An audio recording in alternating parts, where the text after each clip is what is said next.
आज हिंदुस्तान के एक ऐसे महान व्यक्तित्व का जन्मदिन है, एक ऐसे महान नेता का जन्मदिन है जो मेरे आदर्श हैं और मेरे मन में उनके प्रति जो भाव है मैं उन्हें शब्दों में व्यक्त नहीं कर सकता।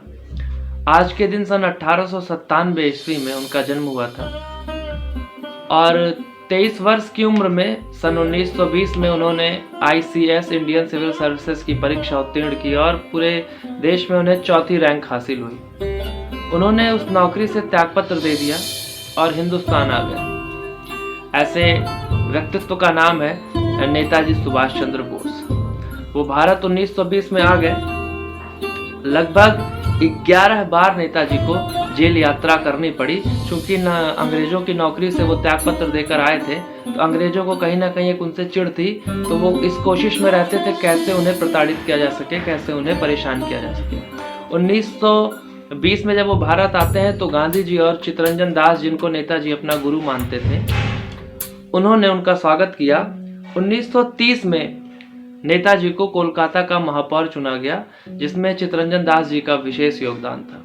न जाने कितनी बार कोलकाता की गलियों में नेताजी ने हिंदुस्तान जिंदाबाद और भारत आज़ाद, अंग्रेजों के भारत छोड़ने का और भारत आज़ाद हो ऐसे नारों के साथ आंदोलन किया और कई बार उन्हें इस वजह से जेल यात्राएं भी करनी पड़ी।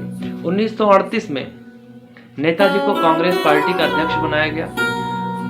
1 साल तक नेताजी का कार्यकाल चला और उन्हें लोगों ने बहुत सराहा। उनका अनुशासन, उनकी कर्तव्य निष्ठा और उनके काम करने का जो तरीका था वो उस समय लोगों को बहुत पसंद आया और दोबारा लोग उन्हें कांग्रेस के अध्यक्ष के रूप में देखना चाहते थे। लेकिन कुछ नेताओं के विरोध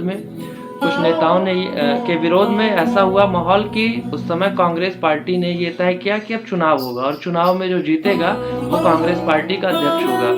एक चेहरा पट्टाभी सीतारमैया जी के रूप में खड़ा कर दिया जाता है और एक बड़े नेता कहते हैं कि ये पट्टाभी सीतारमैया नहीं, ये स्वयं मैं चुनाव लड़ रहा हूँ।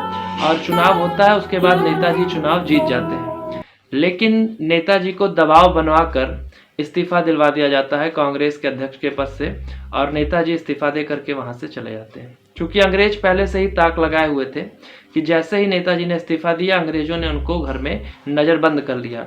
लेकिन नेताजी का इतना बड़ा व्यक्तित्व था कि नेताजी को अंग्रेज 2-3 दिन से ज़्यादा नज़रबंद करके रख नहीं पाए। वो नेताजी वहाँ से निकलते हैं पेशावर और काबुल होते हुए वो पहुँच जाते हैं बर्लिन जाकर वहाँ जर्मनी में वो रिपेंटॉफ से मिलते हैं और उसके बाद बर्लिन रेडियो स्टेशन से वो अपने भारतीय भाइयों को एक संदेश देते हैं और वहाँ पर एक मुक्ति सेना बना लेते हैं। उसके बाद नेताजी वहाँ से आगे बढ़ते हैं और आते हैं जापान। वहाँ के उस समय जो वहाँ के प्रेसिडेंट रहते हैं तेजो, वो वहाँ के मेजर फूजीहारा और प्रीतम सिंह जो वहाँ के जनरल कैप्टन रहते हैं, क्योंकि द्वितीय विश्व युद्ध का माहौल चल रहा होता है, तो वो धीरे धीरे हिंदुस्तान की तरफ अंग्रेजों के खिलाफ लड़ते हुए बढ़ते हैं।